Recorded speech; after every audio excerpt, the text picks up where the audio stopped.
Acid দ্রবণ নেব আর ক্ষারের দ্রবণ নেব, নিয়ে আমরা লিটমাস পেপারটা কিভাবে চেঞ্জ হয় আর পিএইচ পেপারটা কিভাবে চেঞ্জ হয় সেটা আমরা দেখব।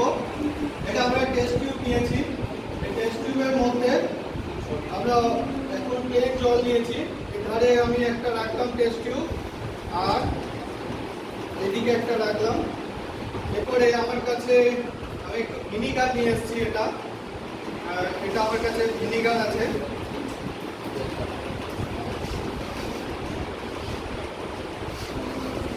অল্প আমি ভিনিগার দিচ্ছি এখানে, ভিনিগার দিলাম এখানে।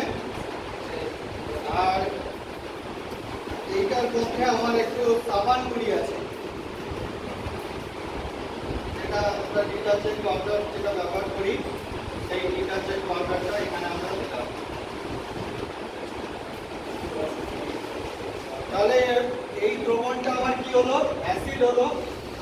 ভিনিগার যেহেতু অ্যাসিডিক অ্যাসিড, এটা আমার অ্যাসিড দ্রবণ হলো, তাই না? আর এইটা আমার ক্ষারের দ্রবণ হলো, এটা সাবান জলের দ্রবণ হলো। তাহলে একটা অ্যাসিড দ্রবণ আর একটা ক্ষারের দ্রবণ। আমি কি বলেছিলাম? নীল লিটমাসটা লাল হয়ে যাবে কোথায়? নীল লিটমাসটা আমার লাল হয়ে যাবে কোথায়? কি বলেছো? দেখো আমি এখানে একটা নীল লিটমাস নিলাম, নীল লিটমাসটা নিয়ে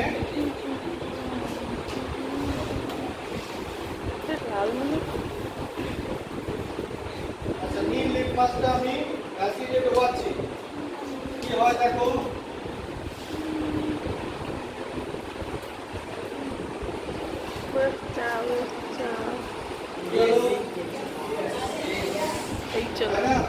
আগের কালারটা হয়ে গেছে, লালচে হয়ে গেছে। তাহলে নীল লিটমাসটা অ্যাসিড দ্রবণে লাল হয়ে যায়।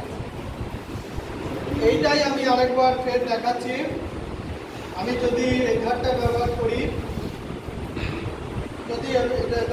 করি, ক্ষারে যদি ডোবাই, তাহলে ক্ষারে কি চেঞ্জ আসছে নাকি দেখো।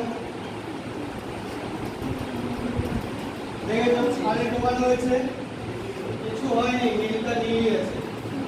তাহলে নীল লিটমাস লাল হয়ে যায় অ্যাসিড দ্রবণে, এটা দেখে বুঝতে পারছো তো? নীল লিটমাস লাল হয়ে যায় অ্যাসিড দ্রবণে। Thank you.